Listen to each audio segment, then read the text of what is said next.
I was around before there was even cell phones. I know. Weird, right? Which means there wasn't texting. So you had 3 options if you wanted to get a hold of somebody.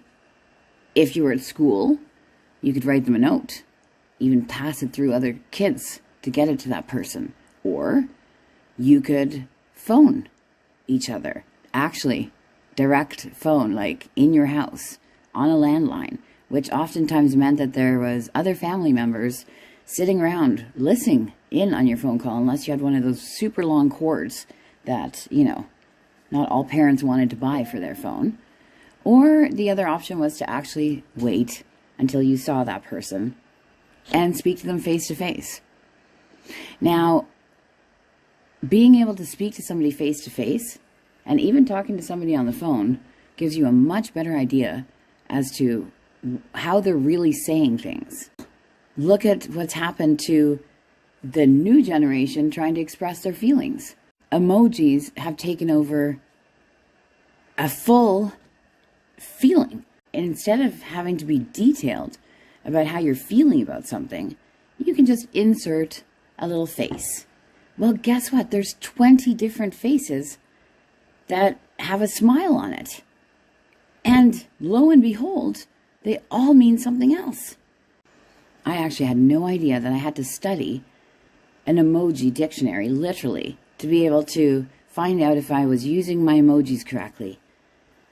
So in other words, people from my generation need to be told that if you work at the grocery store, you shouldn't send an eggplant emoji saying, come check out the eggplants. Come check out our eggplants.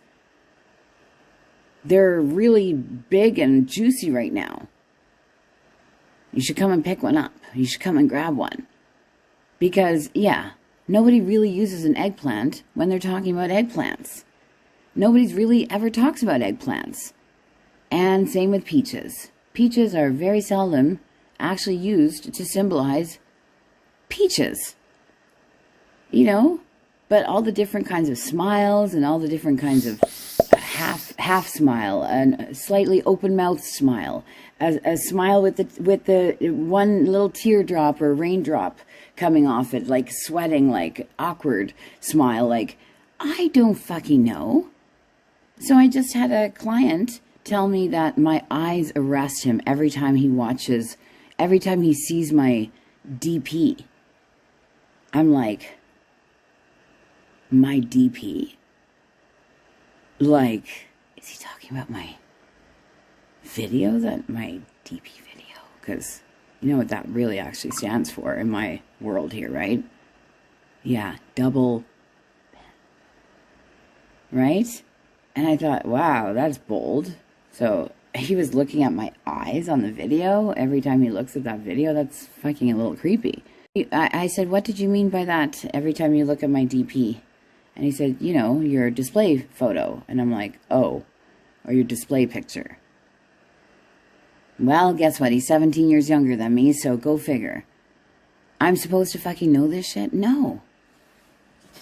You ever notice if you're ever texting with somebody that's Gen X, my generation, how we just talk and we actually don't abbreviate things? We actually write, I don't know, instead of IDK. We actually write happy birthday instead of HBD. I had to think about it for a minute.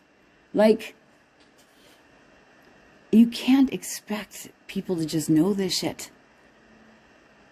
And if you want to actually hang out with somebody that's older, or date somebody that's older, or talk to somebody that's older, please write your words out in full. Please be a little bit more detailed. And you know what? Pick up the damn phone.